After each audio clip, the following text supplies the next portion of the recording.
আজ থেকে প্রায় ৬,০০০ বছর আগে মেসোপটেমিয়া নামক এক উর্বর ভূমিতে এক অসাধারণ সভ্যতার জন্ম হয়েছিল। এই সভ্যতা সুমেরীয় সভ্যতা নামে পরিচিত। আধুনিক ইরাকের দক্ষিণে এই সভ্যতা বিকাশ লাভ করেছিল। সুমেরীয়রাই ছিল পৃথিবীর প্রথম শহরভিত্তিক সভ্যতার নির্মাতা। তারা শহর তৈরি করেছিল যেখানে জটিল সমাজ, উন্নত কৃষি ব্যবস্থা এবং উদ্ভাবনীয় প্রযুক্তির বিকাশ ঘটিয়েছিল।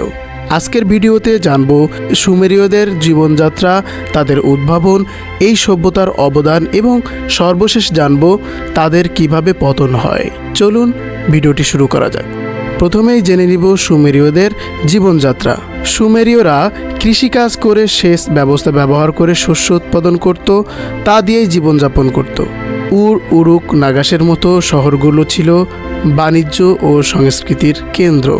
এদের সমাজ বিভিন্ন শ্রেণীতে বিভক্ত ছিল, যেমন পুরোহিত, শাসক, বণিক ও কৃষক। সুমেরীয়রা বহু ঈশ্বরবাদীতে বিশ্বাসী ছিল। চলুন এখন জেনে নেওয়া যাক তাদের উদ্ভাবন সম্পর্কে। পরিবহন ও কৃষিকাজের জন্য চাকা ব্যবহার করত এবং এই চাকাটি তখনই আবিষ্কার করা হয়। সুমেরীয়রা কিউনিফর্ম লিপির মাধ্যমে লিখিত ভাষার বিকাশ ঘটায়। ষাটভিত্তিক সংখ্যা পদ্ধতির ব্যবহার শুরু হয় এই সভ্যতা থেকে।